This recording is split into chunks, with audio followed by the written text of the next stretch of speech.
Hey guys, it's Latavia. Welcome to my channel. It has been a while. So the reason being is I just recently moved, and any of you guys that have moved before totally understand where I'm coming from. So a lot of stress, a lot of chaos, and trying to get your new place put back together. It is very stressful. But I'm getting it together and I'm just trying to figure out a new place to film and all that fun jazz.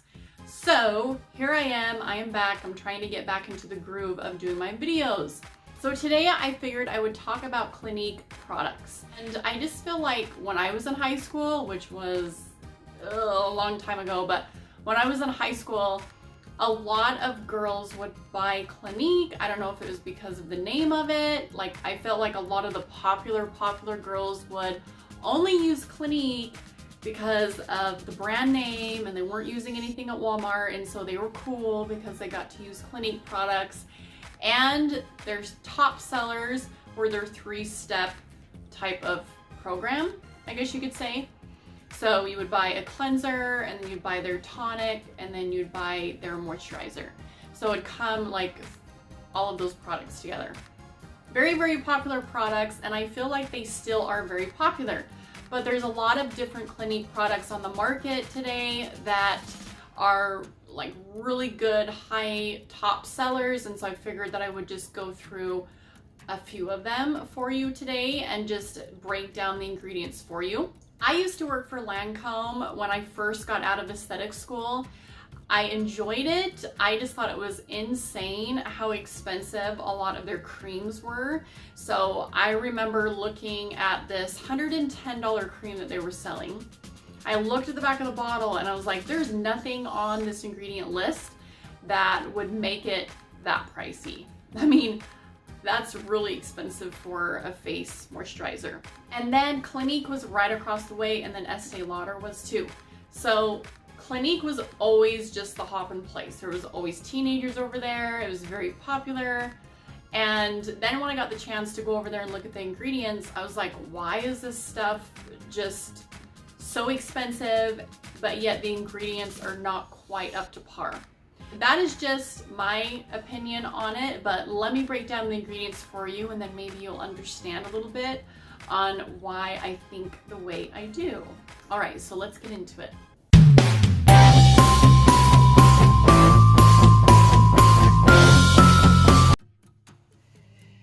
Okay guys, so let's break this down a little bit. So I listed 3 different Clinique products that are really popular on their website right now. So let's break those down.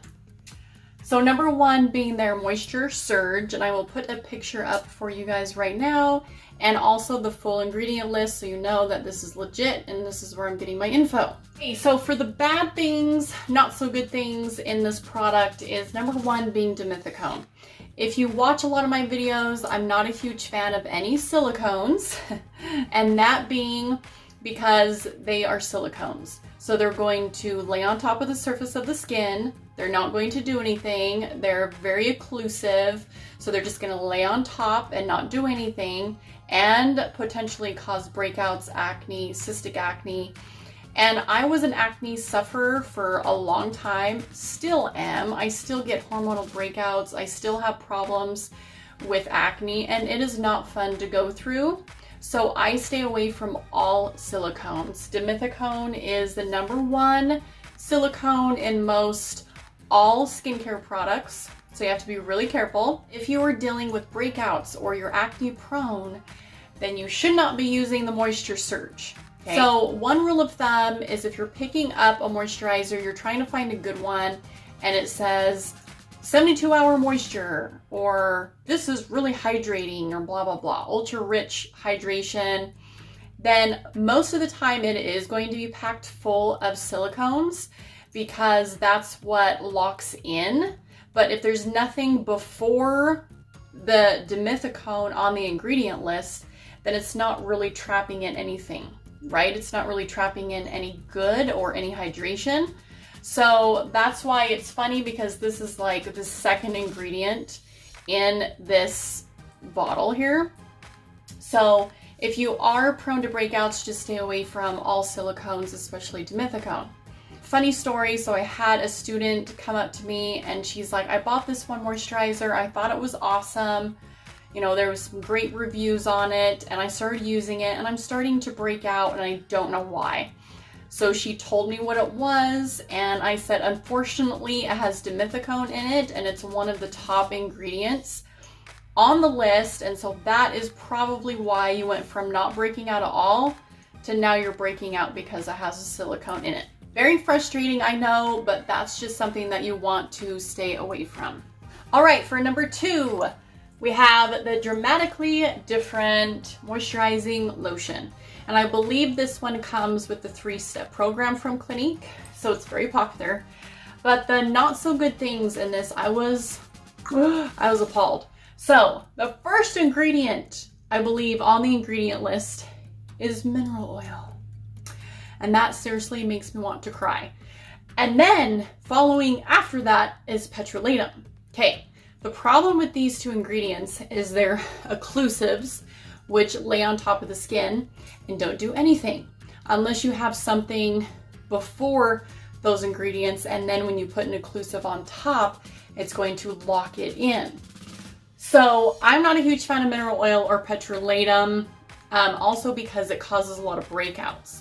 So if you are prone to breakouts or you're dealing with acne right now, then you probably should not be using the Dramatically Different Moisturizing Lotion, because something will be dramatically different about your skin and it's not going to be clear different. It's going to be breakout city different, okay? All right, and then it does have a lot of glycols in it. There's mixed opinions, mixed reviews, mixed everything about glycols, whether they're good, bad, whatever. I try to avoid them at all costs, just because it's not a clean ingredient. So butylene glycol and propylene glycol you want to stay away from, especially if you're more on the organic side or clean side of moisturizers and taking care of your skin. For the good things in this product, there wasn't a whole lot. So there's cucumber extract, and then they do have sesame oil in this. And that even can maybe cause some breakouts too. Not for everyone, because all oils are so amazing for the skin, and there's all kinds of different oils that are good for different skin types. And so it just kind of depends. And then for number 3 is a Dramatically Different Oil-Free gel. So it's just like number 2 that we just talked about, but I think that they probably started to have complaints about this one.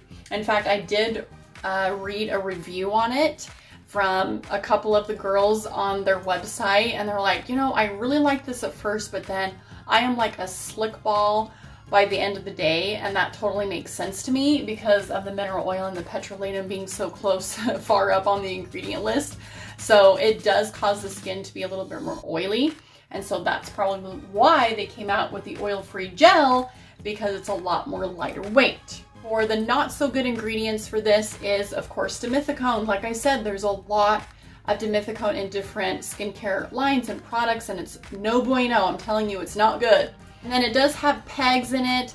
That is just not an organic type of ingredient, and so it's a red flag. And then also it does have yellow 5 and red 4.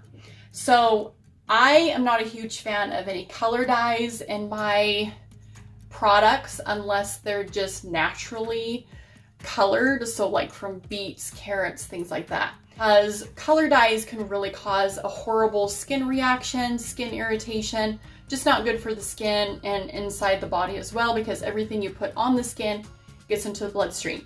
So I forgot to mention that the Moisture Surge that we were talking about at first, it does have the red 4 and yellow 5 as well, because it is pink. It's like a pink color. So that is a red flag for me, just because I don't like any fake artificial coloring in my products. And then when it comes to the good things is it does have sodium hyaluronate, and that is hyaluronic acid, which holds 1,000 times its weight in water, which is great for hydration, but it is more serum-like, so if it's not higher up on the ingredient list, then it's not going to work as well. I can't remember if this one is further up on the ingredient list or not, but I'll put an ingredient list obviously for you guys up so you can see. It does have a lot of different extracts in it, so that's pretty good. And it does have caffeine, which caffeine topically is great, but it's so in the middle of the ingredient list that it's probably not going to do as much as you would hope it to do, right? So caffeine is great topically on the skin because it helps with puffiness and it helps with toning and firming the skin. So it's great that caffeine is in this ingredient or in this bottle of dramatically different moisturizer, but at the same time, it's just probably not going to work as well because it's in the middle of the ingredient list. This is my little review of the 3 top bestsellers on their website when it comes to moisturizers and my thoughts on it. I hope you guys enjoyed this video. If you did, please give it a thumbs up for me and subscribe to my channel for all other videos on herbs, skin, health. I would so appreciate the support, and I will see you guys next time.